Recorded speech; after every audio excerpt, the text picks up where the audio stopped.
मैं संघर्ष करता रहूंगा। उसी न्यायपालिका पर जिस पर सुप्रिया जी आप लोग रोज कमेंट करते हैं, न्यायपालिका इनकी जो राहुल गांधी जी ने ट्वीट किया था कि मोदी जी चलाते हैं, उसी पर आज भरोसा हो रहा है। 3 प्रश्न आपसे किए थे, तीनों का अब आप जवाब दे सकती हैं। अंजना जी, कमाल की ही बात है ना कि मैं बार बार स्तरहीन भाषा, अमर्यादित भाषा मोदी जी की सुनाना दिखाना चाह रही हूं, मैं दिखा नहीं पा रही हूं। इस देश को सुनने का हक है ना, सुनने दीजिए, क्योंकि चैनल वाले तो नहीं दिखाएंगे, हम ही को दिखाने दीजिए, वो भी हमारा दायित्व है। सुनिए। बाथरूम में रेनकोट पहन करके नहाना, ये कला तो डॉक्टर साहब ही जानते हैं और कोई नहीं। मोदी जी की अमर्यादित भाषा और सदन में बैठे हुए दुर्योधन जैसे लोग जो हंस रहे थे, ये मर्यादित है, ये संसदीय है, ये शोभनीय है। अगर ये सब शोभनीय है तो जो हमने कहा वो तो कुछ भी नहीं था। मौन मोहन सिंह एक प्रधानमंत्री को कह देना ये मर्यादित है।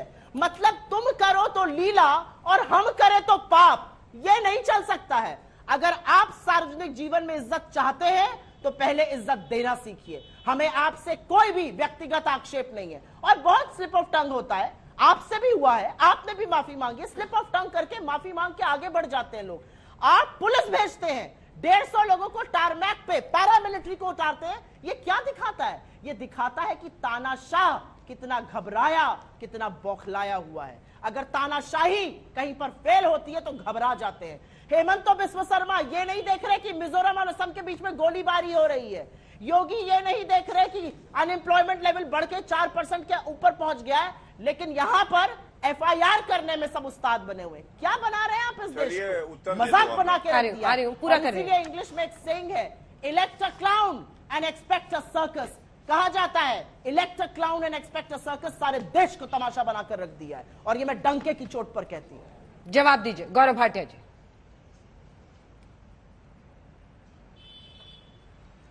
देखिए, बड़े अनुभव से उन्होंने बताया elect a clown and expect a circus. Congress party से ज्यादा कौन जानता है कि एक क्लाउन आके कैसे एक पार्टी को भी सर्कस बना सकता है। मैं बड़ा सम्मान करता हूं, उनका दर्द भी मैं समझ सकता हूं, लेकिन सबसे पहले तो मैं ये दोहराना चाहूंगा, जो आज नारे लगे मोदी तेरी कब्र खुदेगी। दुनिया हंस रही है हम पर। सुप्रिया जी बीच में नहीं, बीच में नहीं, प्लीज। बीच में क्यों बोल रही हैं? बौखला रही हैं। कृपया करके मत बौखलाइए। क्लाउन आपसे गुस्सा नहीं होगा, बिल्कुल नहीं होगा क्लाउन गुस्सा। धन्यवाद। देखिए, सबसे पहले मैंने एक प्रश्न पूछा था। सुप्रीम कोर्ट आप कहते हैं कि मोदी जी चला रहे हैं, आज आपको राहत मिली है, तो जयराम रमेश ने आज राहुल गांधी को ही झूठा साबित किया। उन्होंने कहा टाइगर जिंदा है, मतलब राहुल गांधी ने जो कहा था वो गलत कहा था। दूसरी बात मैंने पूछा कि टारमैक पे बैठे आप मोदी तेरी कब्र खुदेगी। कौन माइका लाल है? देश के प्रधानमंत्री, यशस्वी प्रधानमंत्री, ईमानदार, कर्तव्य परायण, कर्मठ प्रधानमंत्री, जिन्होंने केवल जनता की सेवा करी है, उसकी कब्र खोद दे। अरे आप उंगली भी अगर लगाने का प्रयास करेंगे ना, जनता ऐसा झन्नाटेदार करंट मारेगी, ट्रांसफॉर्मर फूक जाएगा कांग्रेस पार्टी का। तीसरी बात, आप मुझे ये बताइए घबराया कौन है? ये देखिए, ये कुछ तस्वीरें हैं। अब बताइए, ये विदेशी ताकतों का पूरा सहारा लेते हैं। जॉर्ज सोरेस की जो NGO है, उसके यहाँ के वाइस प्रेसिडेंट भारत तोड़ो यात्रा में दिखाई दे रहे थे। अब आप मुझे बताइए, घबराए हैं ना? अकेले दमखम नहीं है, तभी बार बार भीख मांग रहे हैं और दल आ जाए। और ये राहुल गांधी को देखिए कैसे कठपुतली बनाया जॉर्ज अंकल ने, जॉर्ज सोरेस ने। तभी आपको मैं कह रहा हूं, आप घबराए हैं।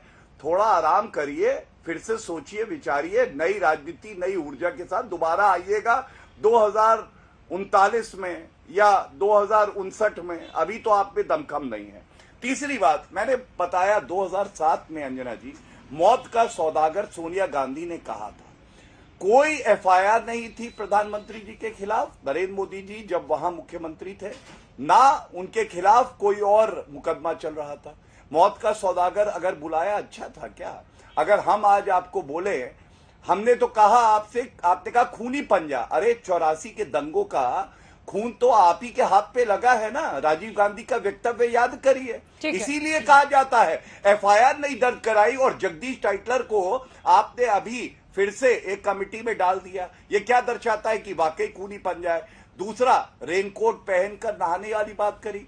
ये पूरा देश जानता था कि कैसे 2G घोटाला हुआ, 122 लाइसेंस रद्द हुए, कोलगेट घोटाला हुआ, 214 लाइसेंस रद्द हुए। मनमोहन सिंह जी मौन रहे। हाँ, उनकी हम इज्जत करते हैं, लेकिन उनका कैबिनेट मंत्री अगर घोटाला करेगा तो नहीं कहा जाएगा कि रेनकोट पहनकर सिर्फ 2 मिनट बचे हैं।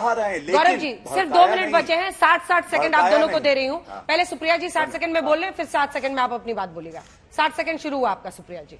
मामला ये है कि ऐसी बातें क्यों करनी कि जाके कोर्ट में माफी मांगनी पड़े। देखिए, आज उसी पर पूछा गया तो बोले ना उन्होंने कि इस पर नहीं बोलना है।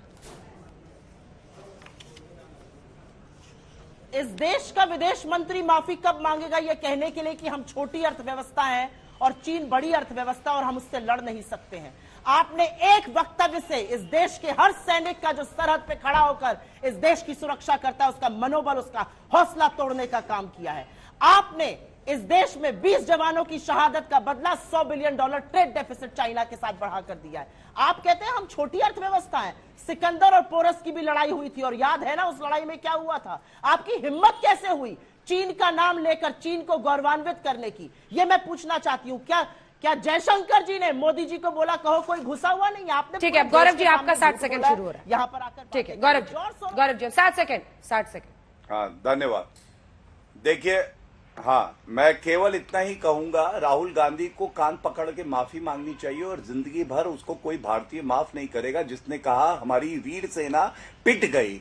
दूसरा, एमओयू को सार्वजनिक करो और जो घूस चीन से ली है, कम से कम वो घूस क्यों ली थी, देश को कमजोर करने के लिए, दीमक बन के खाने के लिए, ये जरूर जनता को बताओ। अगर तुम्हारे कुकर्मों पे माफी मांगने का सिलसिला जारी रहा, पूरी जिंदगी निकल जाएगी, माफी मांगते रहोगे, लेकिन जिंदगी छोटी पड़ जाएगी। बेईमान।